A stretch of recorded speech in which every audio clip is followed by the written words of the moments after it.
Hey guys, before the Let's Play gets started, I didn't mention this because I wanted to put this in at the last second, but apparently, Mega Man The Wily Wars had an unused track. I don't know what kind of track this was made for, but judging by the way it sounds, I feel like it was supposed to be the continue theme for Wily Tower, because when you go to the continue menu after getting a game over in Wily Tower, it just uses the Mega Man 3 password theme. But this theme, I think, was supposed to be Wily Tower's actual continue theme. So I'll go ahead and play it for you guys.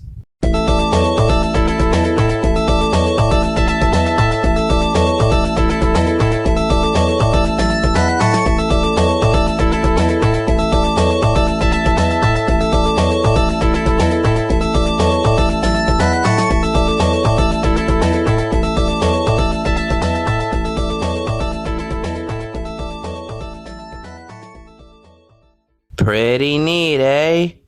Alright, anyways, back with the video. Here we go!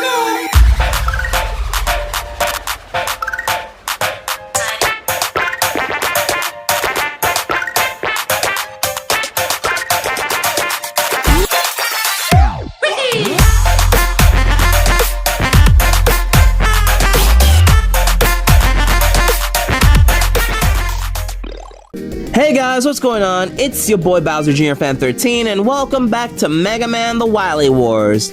We took down 2 of the Genesis unit members, and so we're left with one more, the leader of the group, because of course I wanted to save him for last because he's the leader, and he's honestly my favorite member of the Genesis unit, Buster Rod G. And you can tell by his design, he's based off of the character Sung Wukong from Journey to the West. Such a pretty cool design if I say so myself. Dr. Wily created Buster Rod G following some research into ancient Chinese warfare. Extremely skilled in martial arts and armed with an extending staff, this monkey-like robot master with a blue posterior leads Wily's Genesis unit, but having a brain said to weigh only 30 grams, he actually seems to be unaware of his rank. Okay. Buster Rod G's monkey-like traits manifest themselves in his active, wild, and rowdy personality, as well as his proficiency in tree climbing. He also loves bananas, but has taken a dislike to robot dogs such as Rush and Treble. Oh, I could see. Yeah, I could see that. So he's not a big fan of Rush. And if you're wondering who Treble is, well, tune in for a future Mega Man game. We'll reveal who that is, but we're getting ahead of ourselves.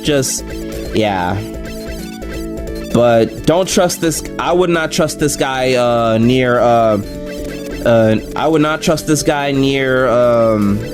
Rush, because if this dude comes near Rush or does any harm to him, like, I'm gonna beat the smack out of him. I mean, we're gonna beat the smack out of him anyway, but he does not mess with my dog. Rush is a good boy. Alright, so this stage, it takes a lot of inspirations from, you can see that it takes a lot of inspirations from Woodman, yeah, a lot of inspirations from Woodman, Snake Man, and maybe Airman, yeah. I think there might be some slight Top Man inspirations, but yeah, it's mostly just based on Woodman and Snake Man stage. Maybe there's an Airman inspiration. I mean, there were a few Airman enemies that we saw over there, but yeah. Yeah, anyways, there are the snake robots that are part of Snake Man's stage, so if that's not obvious, so I can tell that the next mini-boss we're gonna be facing is the giant snake, judging by its, you know, the snake-like pattern. Like, it's kind of obvious. And what do you know, I was right. But these things are pretty easy to deal with because we got Magnet Missile to take them out, so no biggie. And there's also those Picklemen robots from Gutsman stage. Yes, they're called Picklemen. I don't know why. I mean, they don't use pickles and they don't look like pickles, so why are they called Picklemen? Yeah, sometimes the Mega Man series can tend to have very weird, goofy names to their bosses or enemies, like, ah, dang it. But then again, some of these bosses and characters are named after musical notes, so it's not hard to see why. Alright, so we just found ourselves another E-Tank, so that's pretty cool. Yeah, it's best to take a Hard Knuckle and Crash Bomber if you want to get some of the E-Tanks, because a majority of the E-Tanks and extra lives you search for in these stages, they're very easy to find just from simply using those two weapons. I mean, if you're wondering if you can use Super Arm in this game, well, spoiler alert, there's only one segment where you can use Super Arm, and it's not really that helpful. So basically, Super Arm in this game is practically useless, so don't even bother bringing it with you. Yeah, I know, that's kind of a letdown that they let you choose whatever weapons you want, and yet they don't even have at least a few dedicated sections to that one weapon. I know all the Gutsman fans are upset. Sorry, Gutsman fans, but it has to be this way, apparently. And these damn Mets. These Mets can sure be a total pain. But anyways, we're also at Buster Rod G's stage. He's weak to Hard Knuckle, but he's also weak to Hyper Bomb as well. That's like, wow, I didn't know the Genesis unit were weak to Hyper Bomb and stuff, so all three of them are weak to it. But just use Hard Knuckle on Buster Rod G, it's more effective.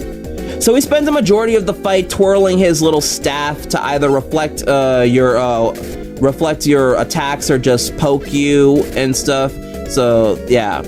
And when you beat Buster Rod G, he just runs away. What, is he a coward or something? Oh, no. Just, I guess he wants to save his strength for when he really wants to decimate us, but, oh, I can't wait, because I could tell we're gonna have an epic duel back at the, Wily Tower. So, he's the only member that gets to live for another day, because, well, he's the leader, of course, it makes sense.